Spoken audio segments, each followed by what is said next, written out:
네, 월요일 글로벌 라이브 세 번째 시간입니다. 신한금융투자 최진석 수석연구원님 모시도록 하겠습니다. 안녕하세요. 네, 안녕하세요. 예. 안녕하세요. 저 처음 뵙습니다. 예, 반갑습니다. 아주 되게 중요한 자리를 이렇게 맡아주셔서 너무 감사드리고, 야, 이게 다 기피한 자리였거든요. 웬만한 실력자가 아니면 할 수 없는 상부를 맡아주셔서 개인적으로 너무 감사드리고 있습니다. 네. 아니 오늘 차 타고 오셨어요? 네, 운전해서 왔는데 다행히 그래도 뭐 제가 오늘 루트는 그렇게 비가 많이 심각하지 않아서 가실 때 갈 때도 뭐 괜찮지 않을까 그래요? 싶은데 멀지 않아가지고 멀지 않으셔서 다행입니다. 굉장히 이제 뭔가 대담하신 성격이신 것 같아요. 우리 막 좀 쫄아가지고 아니야, 저도 쫄아서 좀 일찍 왔습니다. 그래요? 혹시나 좀 문제가 생길까봐. 물이 이제 무릎까지 찼는데 뭐 이 정도는 괜찮지 뭐 이럴 수도 있습니다. 그러니까요. 성격상. 예, 알겠습니다. 자, 오늘 어떤 이야기로 좀 들어가 볼까요? 네, 일단은 이제 지난주에 나왔던 고용지표 관련해서 주요 이제 회사들의 반응이라든지 그리고 이게 진짜로 고용시장에 찐 그런 뭐 힘을 보여주는 것이냐 뭐 이런 부분도 좀 짚어보면 좋을 것 같고 그리고 이제 두 번째는 이제 자사주 매입과 관련을 해서 조금 이제 미국 증시에 악재가 될 만한 그런 법안이 이제 통과가 될 것 같아서 이 부분을 조금 짚어보고자 합니다 오늘. 이게 빅테크한테 좀 안 좋은 건데, 그죠? 자사주 매입에 대한 어떤 악재가 1%가요? 세금 매긴다는 게? 네, 일단은 1%라서 뭐 그렇게 영향이 크지는 않을 거는 같은데 워낙 또 올해 유독 자사주 매입이 뭐 역대급으로 지금 달리고 있어가지고 그런 거에 조금 뭐 제동을 걸지 않을까 이런 부분 좀 짚어보자가. 주주 한 원에 왜 세금을 매긴? 그러니까.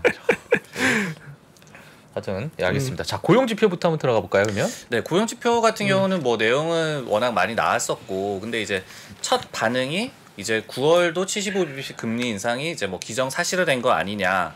CM 페드워치에서도 이제 70%로 그 가능성이 급상승을 했잖아요. 그렇기 때문에 이제 물론 이제 비농업 부문 신규 취업자 수 지표도 그랬지만은 임금 상승률도 컨센서스를 좀 상회를 했었고 그리고 이제 노동활동 참여율도 추가로 좀 하락을 하면서 어떤 뭐 구인난이나 노동력 공급에도 좀 풀린 부분이 적었다. 그러니까 뭐 타이트한 고용 시장이 여전하다고 좀 입증을 한 지표였다라고 일단은 뭐 한마디로 정리를 할 수가 있을 것 같고 제가 뭐 짚어보고자 하는 거는 주요 기관들의 그래서 반응들이 어땠냐를 좀 정리를 해드리고자 하는데 뭐 종합을 해보자면은 우리가 최근에 이제 연준 피봇이라고 해가지고 뭐 금방이라도 이제 비둘기파 정책 기조로 좀 돌 거라는 기대감이 있잖아요. 그러다 보니까 이제 미국 증시도 많이 좀 바닥 대비해서 반등을 하고 그랬는데 이런 것들이 이제 좀 논외로 다시 될 것 같다. 아로 픽처라는 그런 표현이 좀 현재에서는 나오는 것 같고. 아로 픽처? 아웃 오브 픽처. 아웃 오브 픽처.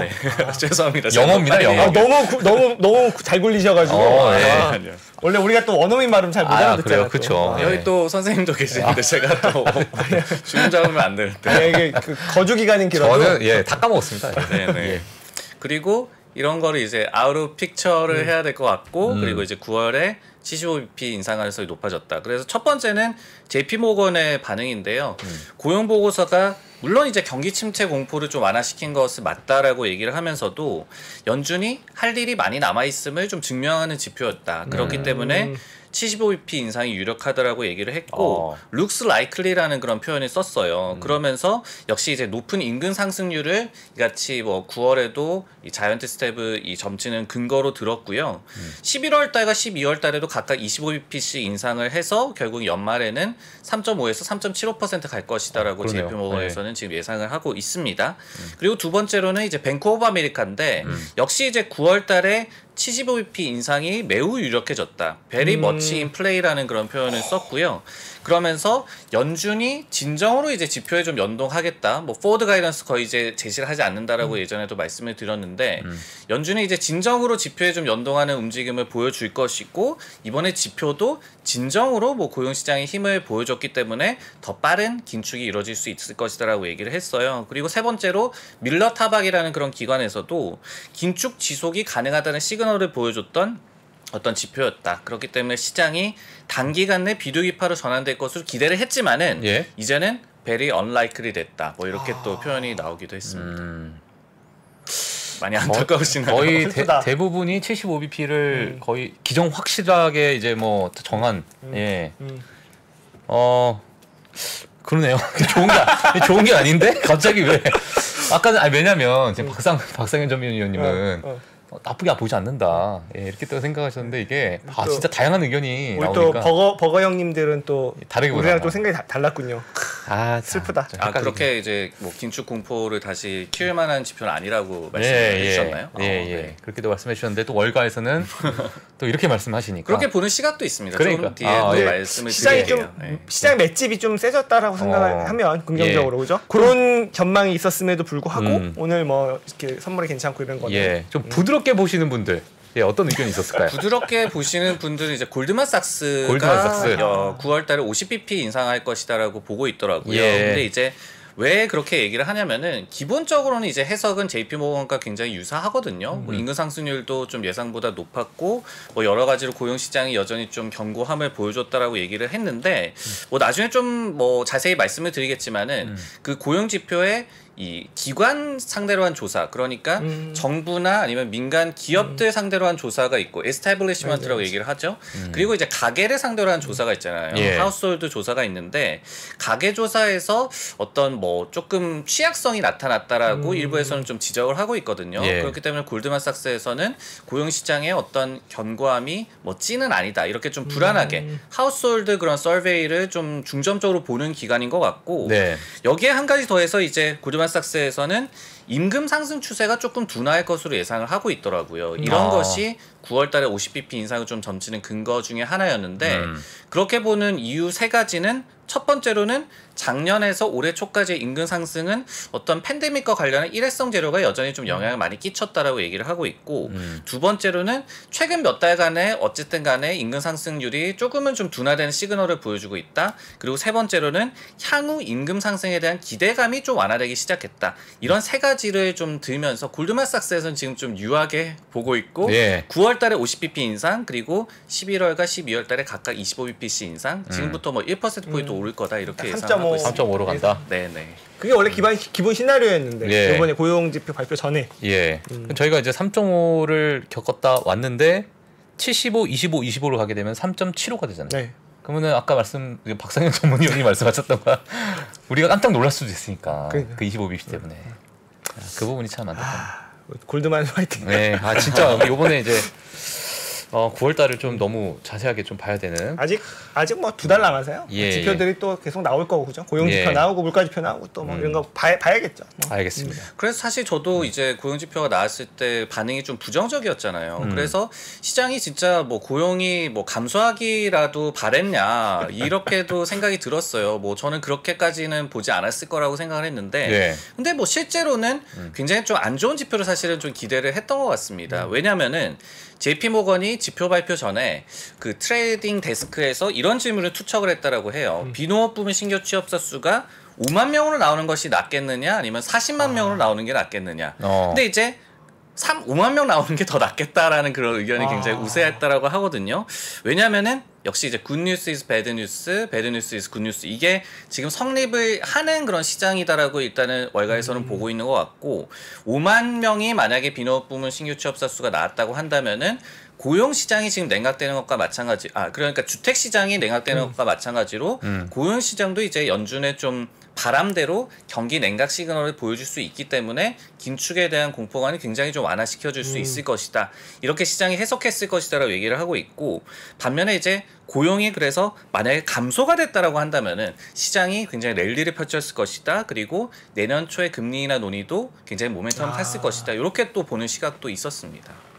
하긴 이게 결국에는 뭔가 고용이 안 좋아져서 소비자들의 지갑이 얇아져야 수요가 둔화되고 물가가 찐으로 잡힌다. 결국 그 꼴을 봐야겠냐 이거죠. 그냥 지금 좀 내려오면 안 되니 물가?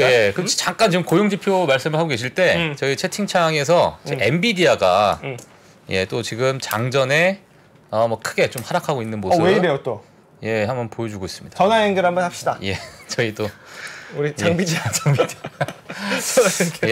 진짜 지금 뭐 아직 저희가 지금 뭐 뉴스를 바로 지금 보지 못했기 때문에 조금 이따가 한번 저희가 체크를 한번 해보도록 하겠고요. 이따 전에 바로 말씀 다 듣고 그러니까요. 마무리할 때 준비하신 내용 한번 듣고 제가 또 엔비디아에 대해서 한번 또 보도록 하겠습니다. 그다음에 또 어떤 이야기가 있을까요? 고용 시장과 관련해서 그럼 조금만 더 말씀을 드리면은 이 앞서서 말씀드렸던 그런 요소들은 긴축 공포를 다시 한번 좀 불러일으키는 요소들이잖아요. 뭐 인근 상승률이 기대 이상이었다. 뭐 그리고 뭐 노동활동 참여율도 내려갔다. 근데 이제 그러면은 고용 시장의 건전성은 과연 찐일까? 이 부분에 대해서 좀 짚어볼 필요가 있을 것 같은데 그 부분에도 좀 의구심이 드는 지표들이 있었습니다. 좀 그림을 한번 보시면은 이 첫 번째로 미국에서 파트타임 근로자가 좀 증가를 하고 있다. 지금 보면은 조금 이렇게 반등을 한 수치가 나오죠. 그러면서 7월 달에 392만 명으로 나왔는데 6월 달에는 전달 대비해서 70만 명이 줄었다가 7월 달에는 30만 명 이상이 증가를 했거든요. 그러면서 코로나19 팬데믹 이전인 2020년 2월에 440만 명 대비해서는 여전히 적지만은 CNBC는 그래도 이렇게 반등을 했기 때문에 어떤 향후 고용 불안에 대한 우려를 좀 불러일으킬 수 있다 이렇게 얘기를 하고 있고요.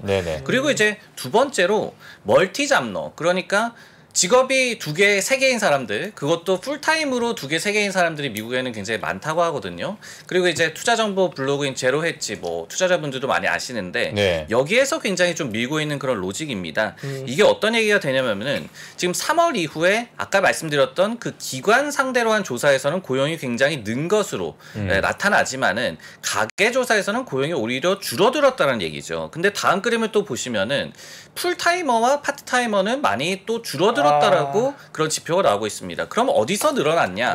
멀티 잡러만 이렇게 26만 명 이상이 늘어났기 때문에 오히려 좀 착시 현상을 불러일으키고 있다. 이 제로 엣지에서 여기에 굉장히 꽂혀가지고 계속 뭐 얘기를 하고 있더라고요. 물론 이제 시니컬한 그런 뭐 어조를 갖고 있는 이 미디어이기 때문에 저희가 좀 걸러들어야긴 하겠지만은 이런 부분들이 어떤 고용 시장의 좀 불안 요소, 그리고 멀티 잡러는 그 2개, 3개 중에 하나를 언제든지 또 그만둘 수가 있기 때문에 갑자기 고용이 꺾일 가능성, 이런 것들을 또 저희가 염두를 해야 될 것 같고, 골드만삭스 같이 좀 금리 인상 경로를 좀 약하게 보는 기관에서는 이런 또 지표를 좀 보면서 그렇게 또 보고 있는 것 같습니다. 멀티 잡러라는 게 이제 일을 2가지 이상 하시는 분들만 따로 모아가지고 저렇게 만든 거죠. 참 저건 진짜 너무 헷갈리겠네. 멀티 잡러 언제 또 그만둘지 모르는 사람들인데. 그러니까요. 알겠습니다. 자, 그다음에 저희가 또 오늘 또 자사주 매입 바로 들어갈까요? 조 바이든 대통령이 강력 좀 추진했던 법안이죠. 인플레이션 감축 법안인데요. 상원은 이제 통과를 했고 뭐 이번 주 말미쯤에 이제 하원을 통과하고 뭐 다음 주에 서명이 이뤄질 거다 이렇게 예상이 나오고 있는데 일단은 뭐 주요 내용은 기후 변화 뭐 대응을 위한 뭐 에너지원 다변화라든지 그리고 뭐 처방약 가격 인하라든지 아니면은 뭐 재정 충당을 위한 법인세 인상이라든지 이런 등의 좀 내용이 있는데 원래는 이제 BBB 법안이었죠. 맞아요. 빌드백 베러 이렇게 더 나은 재건이다라는 그런 그 법안의 이름이 있었는데 근데 이게 인플레이션 감축 법안, 인플레이션 리덕션 액트로 좀 이름이 바뀌면서 내용도 많이 좀 수정이 됐습니다. 근데 미국 증시 입장에서 굉장히 중요한 내용이 담긴 것이 바로 이제 자사주 매입에 1% 과세를 하는 그런 이 방안이 좀 포함이 됐기 때문에 이 부분을 좀 짚어보고자 합니다. 이게 그러면 1%를 내가 자사주를 만약에 한 100억 원어치를 사요. 그럼 1억을 세금을 내야 된다는 거잖아요. 그렇게 딱 그 매수 금액의 1%를 과세를 하는 그런 법안이더라고요. 그러면은 어쨌든 이게 기업들의 그 이익에 영향을 미치겠네요. 그리고 어떻게 본다면은 좀 그 자사주 매입을 하고자 하는 유인을 좀 줄일 수가 있겠죠. 그럼 자사주 매입을 좀 덜 할 수 있고, 그리고 자사주 매입을 해서 어쨌든 또 세금을 내면 그게 순이익에 영향을 또 미칠 수가 있고. 좀 이건 좀 그렇다. 근데 이게 왜 문제가 될 수도 있다라고 말씀을 드리는 것이 올해도 이제 미국의 자사주 매입이 역대 최대의 규모를 좀 달리고 있거든요. 그래서 어떤 굉장히 잘 나가고 있는 가운데서 갑자기 좀 제동을 걸고 뭐 태클을 거는 것이 아니냐 이렇게 또 심리적으로 또 위축이 될 수가 있잖아요. 그리고 이런 부분들이 어떤 자사주 매입이라는 게 증시를 또 떠받치는 그런 역할을 굉장히 많이 하기도 하고 혹시 뭐 그림이 지금 나오나요? 그래프를 한번 보시면은 올해 그러니까 1분기에 S&P 다우존스 데이터에 따르면 S&P 500 기업들의 자사주 매입이 2,810억 달러로 전분기 대비해서 4% 증가를 했거든요. 근데 이 페이스대로 그러니까 지난 1년간의 추세로 유출을 했을 때는 올해 한 1조 달러에 육박하는 거의 뭐 9,800억 달러 정도의 자사주 매입이 일어날 걸로 예상이 되고 있습니다. 그러면서 팬데믹을 낀 1년 전 대비해서 거의 한 100% 정도 증가할 것으로 예상이 되고 있는데 대단해. 역시 IT가 1분기 지표를 뜯어놓고 보면은 715억 달러로 가장 많았고 금융, 헬스케어 그리고 커뮤니케이션 서비스 업종이 뒤를 이었는데 이들 업종 같은 경우에는 이제 2분기에도 자사주 매입을 굉장히 많이 했을 것으로 예상이 되고 있거든요. 왜냐하면은 주가가 많이 하락을 했기 때문에 이런 부분에 좀 모멘텀을 타려고 기업들이 자사주를 많이 좀 매입을 했을 것으로 예상이 되고 있습니다. 예. 자사주 매입이 어찌 보면 미국 주식의 아주 큰 하나의 그렇죠. 예, 또 매력이잖아요. 미국 기업들은 또 자사주를 매입해갖고 소각하잖아요. 예, 네. 그렇죠. 그래서 우리랑 좀 다르잖아. 우리나라 기업들은 그거 가지고 뭐 이것저것 하려고 하는데 네. 저건 조금 아쉬운 부분이긴 하고 또 이게 우리가 특히 이제 자사주 매입을 많이 하는 빅테크를 많이 갖고 계신데 조금 약간의 그런 이제 주가 상승을 이만큼 한 눈곱만큼 제한할 수 있는 요인으로 좀 봐야 될 것 같습니다. 알겠습니다. 예, 자, 그 다음에 저희가 사실 뭐 물론 저희 채팅창에는 종목에 관련된 얘기가들이 많이 있어요. 지금 뭐 실적 발표를 아직 계속 진행 중이기 때문에 예, 많은 분들이 또 이제. 근데 아까 댓글에서 이런 거 쓰신 분들이 있더라고요. 이럴 때 안 사면 언제 사냐. 저는 이제 모르겠습니다. 엔비디아가 제가 뭐 아주 전문적이지도 않고 하지만 그 이제 투자의 마인드 자체는 정말 응원합니다. 내가 정말 이 대단한 기업이라고 생각하면 뭐 이럴 때 사는 거죠. 예, 그 마인드는 정말 제가 응원하고 제가 존경합니다. 네. 예. 알겠습니다. 또 우리 다음 준비된 얘기가 있잖아요. 해야죠 또. 뭐 어떤 거 또.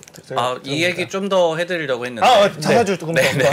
왜냐면 아까도 이제 되게 많이 한다 이런 말씀을 해주셨잖아요. 그래서 어느 정도 많이 하느냐. 왜냐하면 자사주 매입이라는 게 좀 논란의 중심이기도 하고 이게 사실은 뭐 주당 이익을 좀 보존해주는 그런 역할도 하고 그리고 그렇기 때문에 주가도 좀 지탱해주는 역할을 하고 또 주주 환원 측면에서도 굉장히 긍정적으로 해석이 되잖아요. 근데 반면에 이제 경영진들이 또 실제로 자사주 매입 발표 직후에 며칠간에 이례적으로 주식을 많이 매도한다라는 그런 데이터로 나와 있어요. 그러니까 자사주 매입을 일단은 해가지고 이 주가를 좀 뻥튀기 하는 후에 매도를 한다, 차익을 낸다 이런 것도 데이터가 또 나와 있기도 하고 그리고 또 하나의 이제 그림을 한번 보시면은 주요 기업들이 지난 뭐 한 10년간 2010년에서 2019년간에 이제 자사주 매입 순이익을 자사주 매입으로 나눈 비율 그러니까 애플 같은 경우는 76%라는 이 수치가 나오는데 2010년부터 2019년까지 이익을 4,200억 달러를 냈는데 자사주 매입을 3,200억 달러를 했습니다.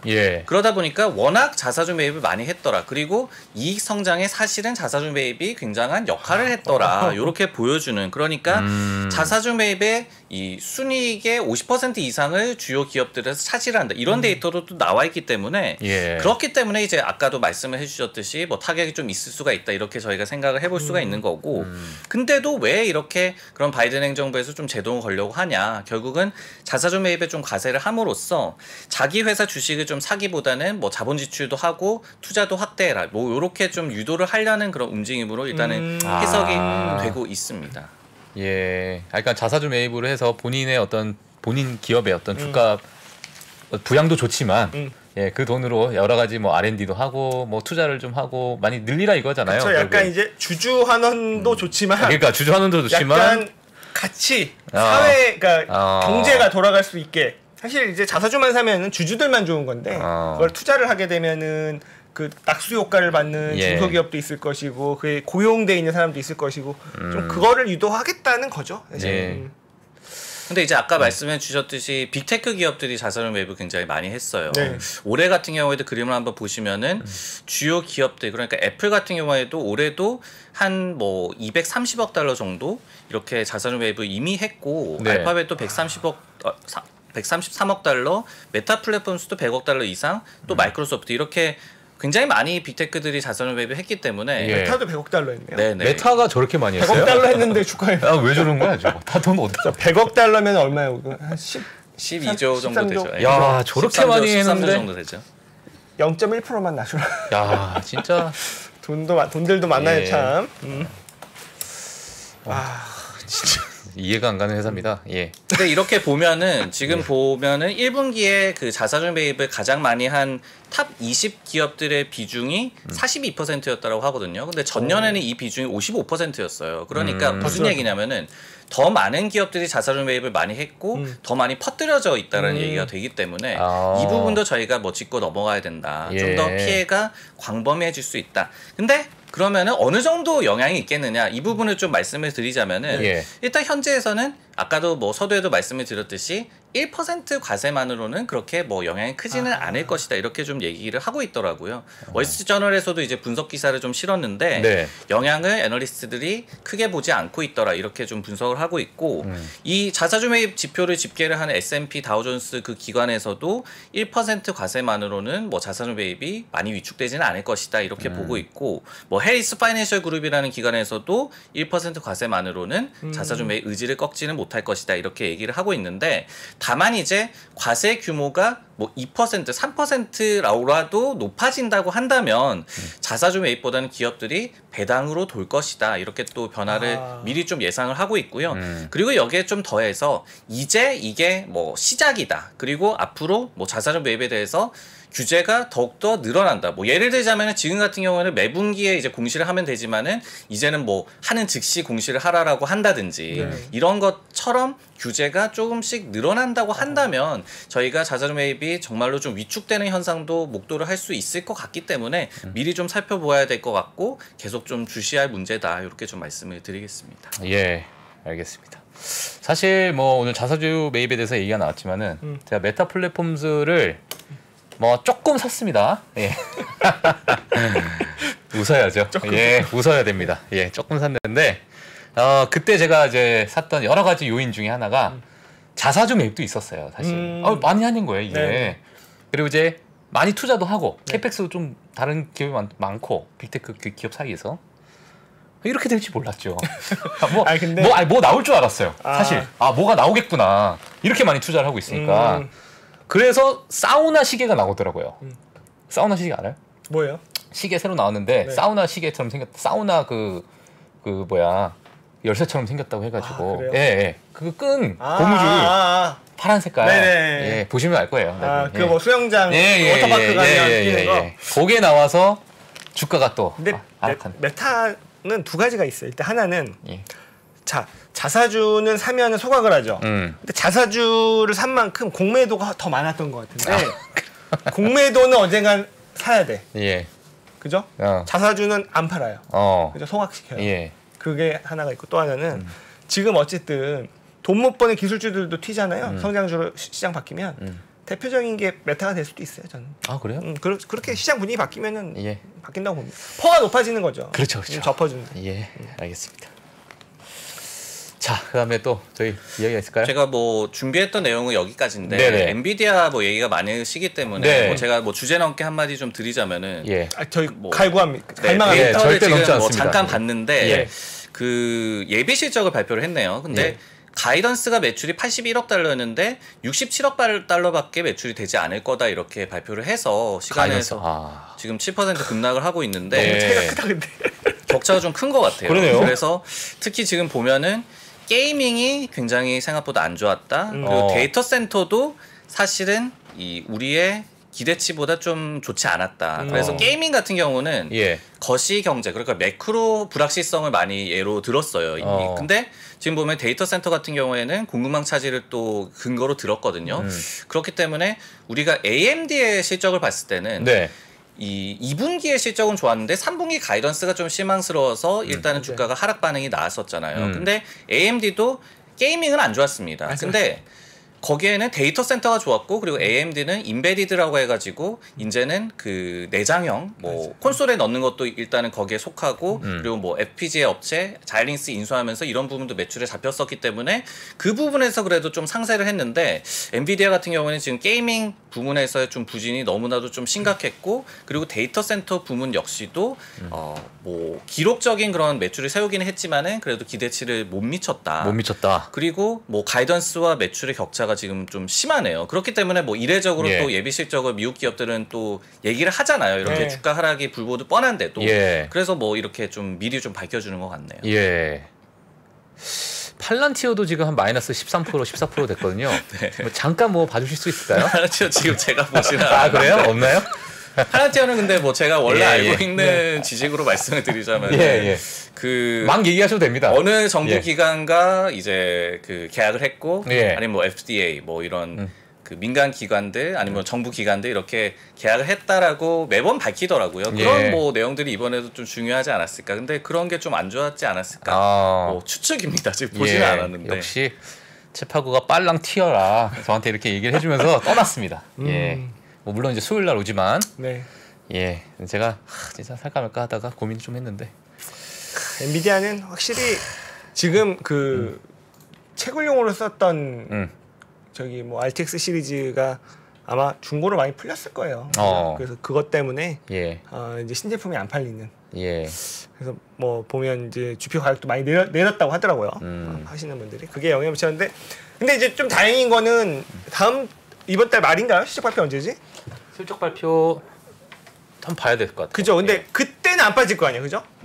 그때는 안 빠지겠지 그러면. 지금 빠지면 그게 조금 뭐 어떻게 보면은 매를 먼저 맞는 거일 수도 있고요. 그러니까 이게 그 어쨌든 이번 분기 실적이 나빠지는 거는 이미 나온 거니까 다음 가이던스가 중요한데, 다행히 좀 가상자산이 좀 바닥을 찍고 올르곤 있는데 근데 이더리움 2.0이라서 이제 필요가 없단 말이에요. 그죠? 이더리움 채굴 하시는 분들이 GPU가 그런 것들을 어떻게 또 극복을 할지 결국은 데이터 센터에서 극복을 해야 될 것 같습니다. 자, 오늘 저희 또 30분 시간이 됐습니다. 됐네요. 자, 오늘 처음 오신 기념으로 한번 종 한번 쳐주셔요. 종 한번요? 자, 쉽지 않습니다 이거. 휘몰아쳐. 아이고 참. 자, 여러분 8월 8일 아주 요란했습니다. 88이네요. 88. 88한 8월 8일. 자, 미국 시장 시작했습니다. 잠시만요.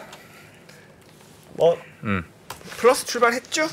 플러스 출발을 한 것 같습니다. 자, S&P 500은 0.39%, 다우는 0.46%, 나스닥은 0.3%. 자, 이렇게 좀 시작을 하는 모습이고요.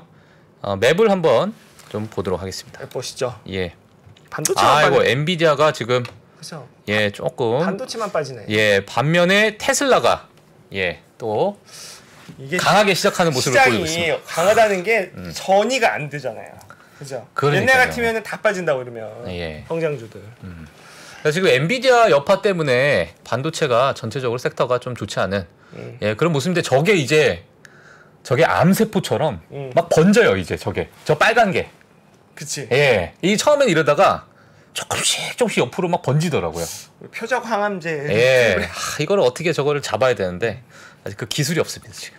그래서 좀 지켜봐야 될 것 같고, 엔비디아가 지금 마이너스 3.7% 빠지고 있다. 이렇게 좀 보고 있습니다. 전체적으로는 지금 시장이 저 반도체 섹터 외에는 좀 괜찮은 그런 모습을 보여주고 역시나 있습니다. 친환경이 괜찮은 것 같아요. 뭐 태양광, 그렇죠. 그리고 전반적인 시장 다 괜찮은 것 같아요. 그리고 한번 뭐 이제 어떤 것들이 있는지 한번 브레이킹 뉴스도 한번 볼까요? 뉴스 봐주세요. 일단 지금 브레이킹 뉴스는 3주 연속 간다. 3주 연속 가고 있다. 잘 간다. 시장이 지금 뭐 플러스로 가고 있으니까. 출발은 나쁘지 않네. 0.6%대고 다. 그런 얘기를 하고 있고요. 저희 그 외에는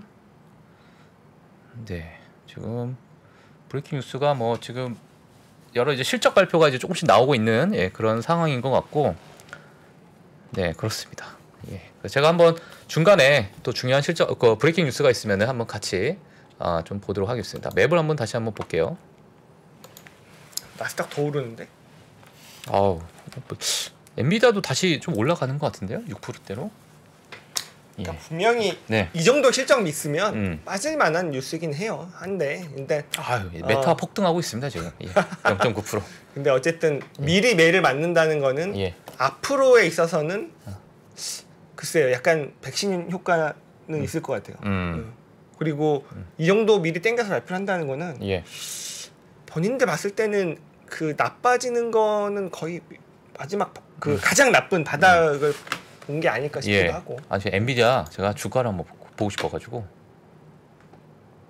아 여기구나 여기. 네.